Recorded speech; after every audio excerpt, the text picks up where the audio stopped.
പാടാത്ത പൈങ്കിളിൻ്റെ ഇനി വരാൻ പോകുന്ന ആഴ്ചയിലെ എപ്പിസോഡുകളിലേക്ക് എല്ലാവർക്കും സ്വാഗതം. അങ്ങനെ ദേവ ടാക്സി ഡ്രൈവർ ആകുന്ന ആദ്യത്തെ ദിവസമാണ്. ഒരു ഓട്ടം ഒക്കെ പോയി വന്നിട്ട് ദേവ കാറ് ക്ലീൻ ചെയ്യണം. അപ്പോൾ അത് രവി കണ്ടിട്ട് രവി അടുത്തേക്ക് വരുന്നുണ്ട്. അപ്പോൾ രവി പറയാണ്, ഇത് വേണ്ട ദേവ, അച്ഛനും അമ്മയ്ക്കും ഇത് സഹിക്കില്ല, നിന്നെ ഇങ്ങനെ കാണാനല്ല അവർ ആഗ്രഹിച്ചതെന്നൊക്കെ പറയാണ്. അപ്പോൾ ദേവ പറയുന്നുണ്ട്, സത്യമാണോ, എന്നെ ഇങ്ങനെ കണ്ടാൽ അച്ഛനത് ഉൾക്കൊള്ളാനാവില്ലേ? എങ്കിൽ പിന്നെ ഞാൻ ഇത് തന്നെ ചെയ്യോ? എന്നെ പുറത്താക്കിയതല്ല, പിന്നെ എന്തിനാ ഞാൻ എന്ത് ജോലി ചെയ്താലും അത് അവർക്ക് പ്രശ്നം എന്നൊക്കെ ചോദിക്കാണ്. അപ്പോൾ അച്ഛനോടുള്ള വാശിക്ക് ഇത് തന്നെ ചെയ്യുമെന്നൊക്കെ പറയുന്നുണ്ട് കേട്ടോ. പിന്നീട് മധുരിമയും AV ഫുഡ്സ് എന്ന കമ്പനിയിലെ മാനേജറും കൂടി ടാക്സി സ്റ്റാൻഡിൽ ദേവയെ കണ്ടിട്ട് ദേവൻ്റെ അടുത്തേക്ക് വരാണ്. അപ്പോൾ അന്ന് തന്നെയാണ് മധുരിമ AV ഫുഡ്സ് എന്ന കമ്പനിയിൽ ജോയിൻ ചെയ്യുന്നത്.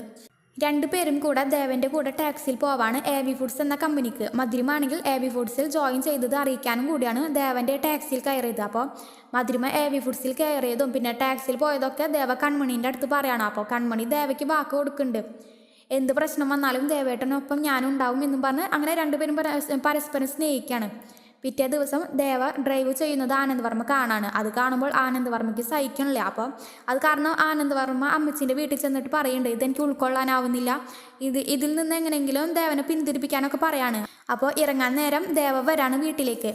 ഇക്കാര്യങ്ങളൊക്കെ സുശീലമ്മയോട് പറയാണ് ആനന്ദ് വർമ്മ. മധുരിമ കമ്പനിയിൽ ജോയിൻ ചെയ്തത് അനിനെയും തനുജയും അറിഞ്ഞിട്ടില്ല. കമ്പനിയിൽ മധുരിമ വന്നപ്പോഴാണ് എല്ലാവരും അറിയുന്നത്. മധുരിമ കമ്പനിയുടെ ഭരണം കൈക്കലാക്കാണ്. പിന്നീട് അവളുടെ ഉദ്ദേശം എന്ന് പറയുന്നത് വീടും സ്വത്തുക്കളൊക്കെ കൈക്കലാക്കാനുള്ള ശ്രമത്തിലാണ് മധുരിമ.